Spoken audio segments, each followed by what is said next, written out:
नमस्ते जी। 18वीं दृश्य श्रव्य कणिका सत्यार्थ प्रकाश स्वाध्याय एवं प्रवचन माला आप सभी धर्म प्रेमी महानुभावों का हृदय पूर्वक स्वागत है। हमने महर्षि दयानंद जी द्वारा उद्धृत अनेकों प्रमाणों की बात पिछले दृश्य श्रव्य कणिका में आपसे की थी। आगे इन्हीं का हम पठन कर रहे हैं। अर्थ भी ऋषि दयानंद लिखते हैं अपने पहले समुल्लास में।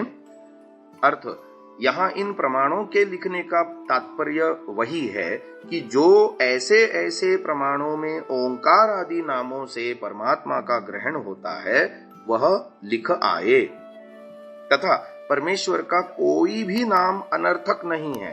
जैसे लोक में दरिद्री आदि के धनपति आदि नाम होते हैं, अर्थात जो आदमी गरीब है उसका धनपति नाम होना निरर्थक है। ऐसे इससे सिद्ध हुआ कि कहीं गौणिक, कहीं कार्मिक और कहीं स्वाभाविक अर्थों के वाचक हैं। गौणिक का मतलब गुण निमित्तक, कार्मिक का मतलब कर्म निमित्तक और स्वाभाविक का मतलब स्वभाव निमित्तक। ईश्वर में अनंत गुण हैं, कर्म हैं, स्वभाव हैं, तो ईश्वर के ये नाम भी बिना मतलब के नहीं है, बिना निरर्थक नहीं है। सभी नाम सार्थक हैं, कहीं कर्म से संबंधित हैं, कहीं गुण से संबंधित हैं या कहीं ईश्वर के स्वभाव से संबंधित हैं, ऐसा जानना चाहिए।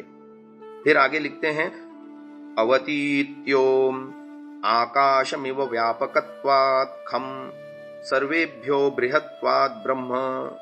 इसका संक्षेप में अर्थ करते हैं, रक्षा करने से ओम। ये ओम शब्द जो है अव धातु से बना है और उसमें अव धातु के कई सारे अर्थ व्याकरण के धातु पाठ नामक पुस्तक में पाणिनि जी ने दिए हैं। उसमें से मुख्य अर्थ लेकर के उसमें रक्षण अर्थ भी एक है।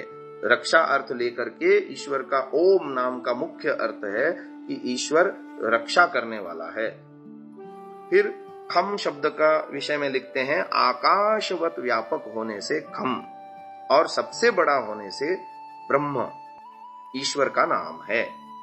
फिर आगे दूसरे वाले मंत्र का जो उन्होंने प्रमाण दिया था, ओम जिसका नाम है जो कभी नष्ट नहीं होता उसी की उपासना करनी योग्य है, अन्यों की नहीं। फिर अन्य मंत्र की व्याख्या में लिखते हैं, सब वेदादि शास्त्रों में परमेश्वर का प्रधान और निज नाम ओम को कहा है, अन्य सब गौणिक नाम हैं। फिर एक अन्य प्रमाण की व्याख्या में लिखते हैं, क्योंकि सब वेद सब धर्मानुष्ठान रूप तपश्चरण जिसका कथन और मान्य करते और जिसकी प्राप्ति की इच्छा करके ब्रह्मचर्य करते हैं उसका नाम ओम है। फिर अगले मंत्र की व्याख्या में वो लिखते हैं, जो सबको शिक्षा देने हारा सूक्ष्म से सूक्ष्म स्वप्रकाश स्वरूप समाधिस्थ बुद्धि से जानने योग्य है, उसको परम पुरुष जानना चाहिए।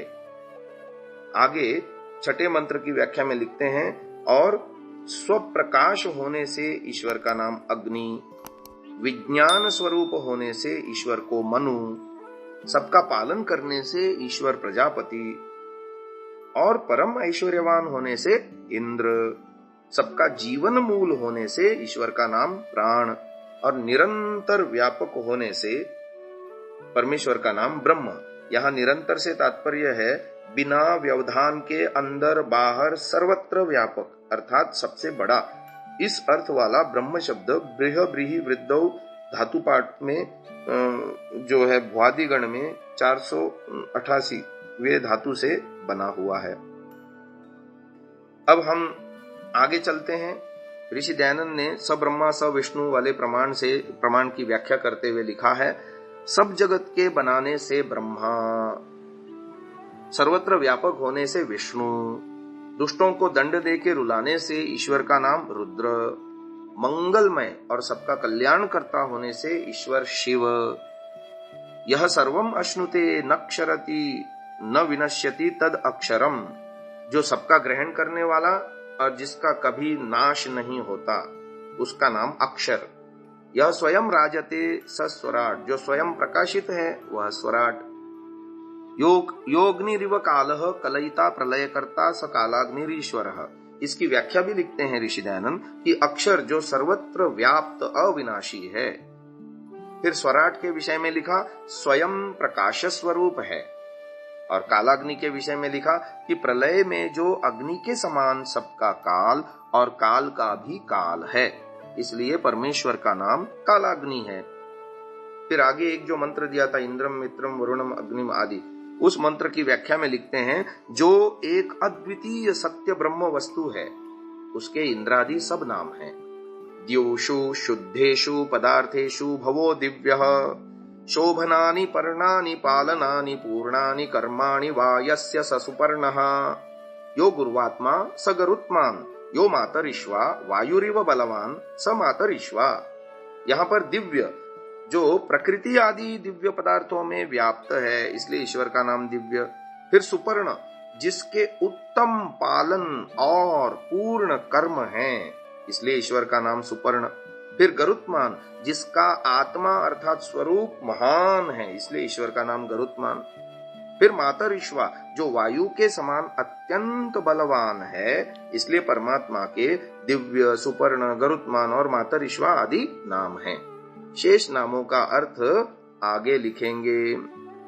फिर एक मंत्र की व्याख्या में लिखते हैं भवन्ति भूतानि यस्याम सा भूमिः, जिसमें सब भूत प्राणी होते हैं, इसलिए ईश्वर का नाम भूमि है, इत्यादि नामों का अर्थ आगे लिखेंगे।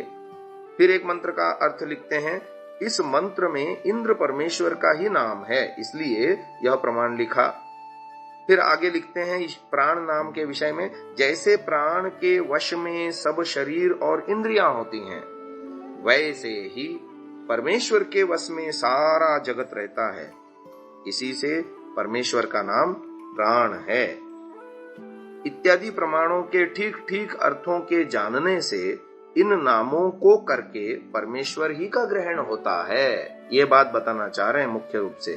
क्योंकि ओम और अग्नि नामों के मुख्य अर्थ से परमेश्वर ही का ग्रहण होता है, जैसा कि व्याकरण, निरुक्त, ब्राह्मण, सूत्र आदि ऋषि मुनियों के व्याख्यानों से परमेश्वर का ग्रहण देखने में आता है, वैसा ही ग्रहण करना सभी को योग्य है। अब आगे वो अन्य देवताओं के नामों के विषय में भी लिखते हैं, परंतु ओम यह तो केवल ही परमेश्वर का नाम है। अन्य शब्द अग्नि, पृथ्वी, वरुण आदि नाम अन्य ग्रहों, उपग्रहों, पंचमहाभूत आदि के भी नाम हम ले सकते हैं, परंतु ओम शब्द की जहां जहां बात आएगी वहां वहां केवल और केवल ईश्वर का ही ग्रहण होगा। और अग्नि आदि नामों से परमेश्वर के ग्रहण में प्रकरण और विशेषण नियम कारक हैं, यानी जहां प्रकरण भौतिक वस्तुओं का होगा वहां जड़ पदार्थों का भी ग्रहण कर लेंगे, और जहां प्रकरण और विशेषण से चेतन का यानी परमात्मा का तात्पर्य होगा वहां पर हम परमात्मा का नाम ग्रहण कर लेंगे।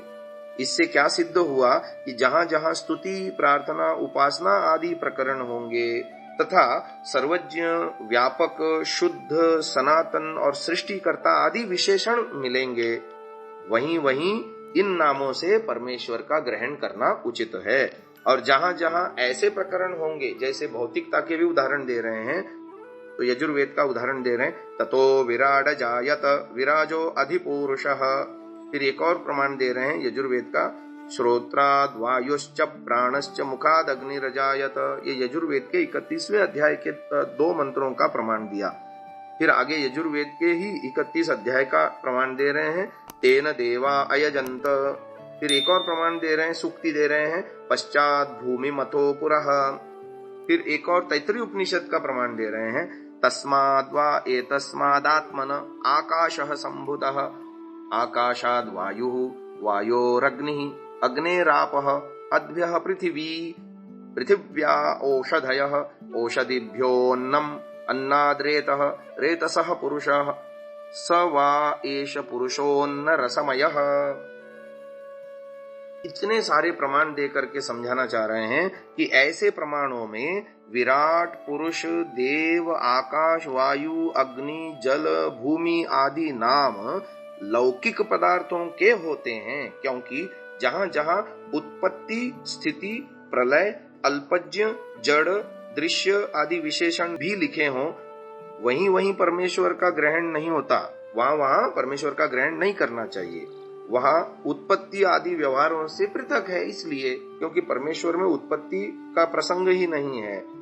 उत्पत्ति आदि जड़ पदार्थों की होती है और उपरोक्त मंत्रों में उत्पत्ति आदि व्यवहार हैं।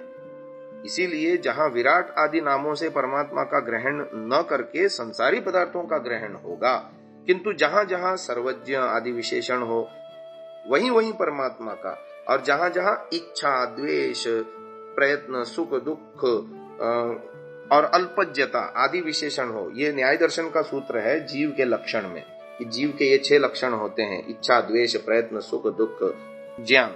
वहां ज्ञान से अल्पज्यता लेना चाहिए। तो इसलिए ऋषि दयानंद ने यहाँ अल्पज्यता लिखा कि ये विशेषण जहां पर ग्रहण हो वहां वहां जीव का ग्रहण हो जाएगा। ऐसा सर्वत्र समझना चाहिए, क्योंकि परमेश्वर का जन्म मरण कभी नहीं होता। इसलिए विराट आदि नाम और जन्मादि विशेषणों से जगत के जड़ और जीवादि पदार्थों का ग्रहण करना उचित है। वहां परमेश्वर का ग्रहण नहीं किया जाएगा।